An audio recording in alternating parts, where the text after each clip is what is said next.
Un monstre de feu et de fumée sur le parc de Yosemite. Depuis près de 3 semaines, il menace ce trésor national et ses arbres les plus emblématiques, les séquoias géants. Ces conifères sont des mammouths de la nature, 30 mètres de circonférence pour certains troncs. Ce sont les arbres les plus volumineux au monde. Nous avons presque 500 séquoias dans cette partie du parc. Celui que vous voyez à gauche est l'un des plus larges. Ce ranger connaît les mensurations de la plupart de ces géants. Celui-ci mesure 9 mètres de diamètre. Le tunnel creusé dans le tronc fait la joie des touristes.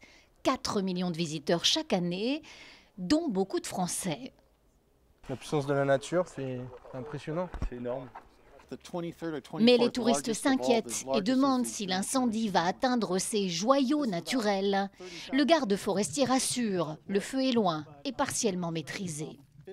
Il ajoute que ces arbres savent de toute façon parfaitement bien résister au feu. Celui-ci, vieux de près de 2000 ans, porte d'ailleurs des cicatrices noires. Ce sont des traces d'incendie. Son écorce est assez molle, mais elle brûle beaucoup moins facilement que celle des autres arbres. En plus, la sève du séquoia est à base d'eau et non pas d'huile, ce qui la rend beaucoup moins inflammable que le reste de la forêt.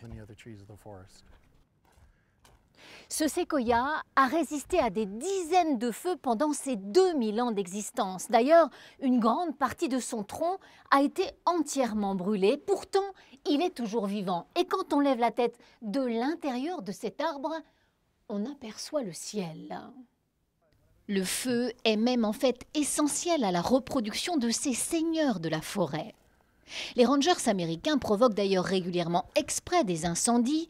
Il s'agit de brûler les broussailles et de faire de la place pour les séquoias.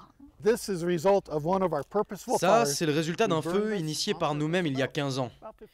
Et grâce à cela, on a aujourd'hui ce groupe de bébés séquoias. Ils ont une quarantaine d'années. Les feux font partie du cycle de la nature. Il en faut 5 par siècle pour l'équilibre d'une forêt.